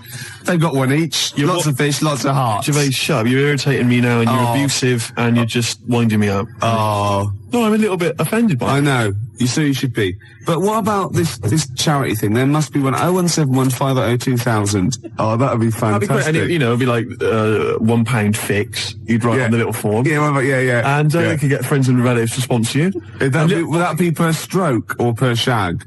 I think it's for the whole thing, the whole event. Yeah. It'll be a big event. You know those guys, I think it was a hoax, but they were going to televise the first moment they lost their virginity. So they were going to broadcast it down the internet. Right? And they were going to have sex on the internet live, and everyone was going to applaud and watch and pay for it. Maybe I could organise that as well, make a bit of money out of it. Yeah, but think of the technology by then, though. Incredible. They would just be able to think it, won't they, and like see you losing your virginity. And they all have big swollen heads. You might be good looking in like the year 2090. You never know, because it's all relative, isn't it? You know, in Bristol, you're a good looking fella, aren't you, in Bristol? I'm a good looking guy. Yeah. Oh, this is Bell and Sebastian, the boy with the Arab strap. This is for Jim Hobbs. Who said, who said, can we hear more about Jezuk? And I better tell people now, I've had a lot of factors about Jezuk. Jezuk is spelled J-E-Z-O-C. I made it up. That's how it's spelled. Okay? All right, Gervais. You'll tell us a bit more about Jezuk, will you? Oh, yeah. I've got a whole new storyline. Before you carry on, 0171 580 2000. I've got some sponsorship forms already printed up. So just send, give me a call. I can post one to you. I will sleep with Steve, or I will go on and work on a leper Connolly. Billy, oh, shut up. Play a record. Scottish bloke with a beard with his legs falling off. You drunken sock. It's quiet, isn't it? A couple of phone calls. Rob phoned and said, slap Steve for saying 0181 instead of 0171. See, it's the single most important thing. The number is 0171 580 2000. That's why you don't hear me mucking that up. Yes. Do you know what I mean? I apologise. Pump Ricky with more wine and challenge him to quack over the Out of Nowhere League. So what? I don't know. I've start that sentence again. What? That was a sentence? No, shut up. I had something to say then. You are drunk. Oh, yeah. I can smell it on your breath. Shut up! I can smell it on your breath, for God's sake. Don't wind me up, man. I've got this new storyline for Jezuk. I want help with it. What it is, right? I think it starts off with this villain, right? Jezuk brings him in, right? And he's murdered maybe a little kid, or someone's husband. The woman's there and she's terrible. Well, you would be. Yeah. Right? Jezuk's in there and he goes, don't worry. He's gonna, by the time he gets out, Steve will have a girlfriend, right? She goes, oh, right, it won't bring my boy back, will it? No, but you can have one of mine. I've got loads or something like that. Anyway, he goes to the court, right? And he's only tampered with the jury, and he's a nasty piece of work. Oh, not the murderer. Yeah. He walks free, and he sort of like winks at Jezuk on the way out. Do you think Jezuk's going to let it lie? Jezuk's not going to let that villain, what, has he got a piece of evidence? Well, no, he goes after him, shoots him anyway. Because, it's just redundant. It turns out the bloke didn't actually do it. But, as Jezuk says, better, kill innocent people than let one, guilty person go free. That's Jezuk's philosophy. Yeah. And shoot first, ask questions later. You don't want to be stitched up. He's got a reputation. And then he gets off with a woman, and they have another kid, and it's all right. Yeah, I'll stop you there. Why? Jezuk just killed an innocent man. He's your superhero. He's your heroic hardboiled cop. He just killed an innocent man. I'm a little bit disappointed. Oh, so he's got to be perfect, has he? Well, I'm just a little bit disappointed. Well, no, he can't be perfect. He's got things to do. We know he's got problems. He drinks too much. He kills innocent people. You go out there every day. See how you survive. Yeah. Do you know what I mean? Yeah. Yeah. We got Mama Said Knock You Out lined up. It's one of our joint little favourites. We like this one and we like some other songs, don't we? Yeah. We're like mates. I got a little plot. Yeah. Right? It's Jezuk, right? And he retires. He just gets out of the whole thing. All right, that's for the final one. We've pulled a discreet veil over the whole Jezuk debacle. Right. All right, is that okay? Yeah. Rick, forget Jessup. Right. Because I've got my own show I'll be telling you about. Have you really? Yeah, it's fantastic. Am I in it? No, not really. Something to do with... Right, okay. It's a genuine one I've come up with. You know this song, right? Mama said, knock you out. I like to, like, you know, shadow box that. I've been working out today on the big bag, did a bit of boxing, because I'm in training. I challenged Canfield to a fight when I was pissed. Thursday night, he was swaying. I challenged him to fight. I offered him £1,000 prize money. That was the purse. Whether he won or lost, he still said no. Well, he's a wuss. He's about 14 or something. Yeah, but he's about 6 foot. Yeah. Maybe he was scared of killing me. Yeah. Jessup is not scared of that. Jessup's gone. He's out of it. Okay. There might be a comeback special one day, but thank God he's gone. Let's work on it. Well, that's my challenge to Canfield. You know Mama what I mean? said knock you out. Yeah, I'm putting it out. I'm putting it out over the airs. Yeah, you're keeping it real. You know, like, you know, Death Throw, Puffy and all that, and Tupac, and that's like me and Canfield. Oh, that's a fantastic idea. I'm saying, come and get it, Canfield. I'm saying, I'm here, you know what I mean? That East Coast, West Coast rivalry we can recreate amongst DJs. Yeah. Steve Lamack, outside now, have you seen him? He's a weedy little dweeb. Yeah? Oh, fantastic. You can't actually say that, because, I mean, he's a nice guy, and... well, maybe so. Yeah, so you're going to fight Lamack, I'm going to fight Canfield. That'd be brilliant. Let's keep it within XFM. Yeah, Crowley. Yeah. Remember he had a fight once at school, and his defence, lucky he had a hymn book on him, and he hit the bloke in the nose with the hymn book. So you don't mess with Crowley, because he's probably carrying, you know, Bibles, hymn books. You know. He's loaded, he's got some kind of religious paraphernalia with old parchment papers. Yeah, crucifixes. Paper cuts are the worst. Oh, nasty. Oh, imagine that, a little bit of papyrus across the eyelid. Oh, you don't want to mess with Crowley. No, I'm saying Canfield, come and get it, you know what I mean? He hangs out with his Deftones and all that lot, right? Yeah. You know what I mean? Should we just ask out? Who should we threaten out? Who else can we threaten out? Well, let's not go too mad. Well, what about Henry Rollins? Wow, I've made a mistake. I I've made an error there. You've embarrassed There are a lot of people I could have chosen. Jarvis, for instance. I've gone straight a lot of people come before Henry Rollins, don't they? I was a fool. Some British heavyweight boxers, for example. Yeah. You know, I'd rather fight than Henry Rollins. Before we carry on, because I'm going to tell you about my my TV idea in a minute, Rick, because this is an idea I've been working on, and it's serious. It's like, you know, Jessuc's got a certain strength, a certain quality, and I think you'll like this as well. But before we do that, I've been sent a picture. A picture's been faxed through. Oh, excellent. And it's a little challenge, as ever. Right. It's make Ricky laugh. If you laugh at the picture I've got here, Rick, then Martin in Crouch End, he wins. Well, I thought we could give him... I like it already, Martin in Crouch End. I thought maybe we could give him the Baby Bird album. Why? Why do you mean it's mine? You haven't got one, so you go on, yeah. Well, I'll give that to him. But anyway, here's a picture. See what you think.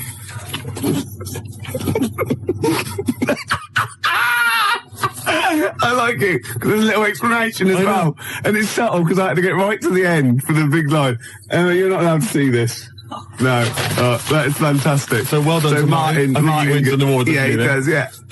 Yeah, okay. So if you want to win something tasty, give us a call or fax us through a picture. 0171 580 1234. Your pictures, please. Make Ricky laugh. You know your idea of this new show, which I haven't heard yet, right?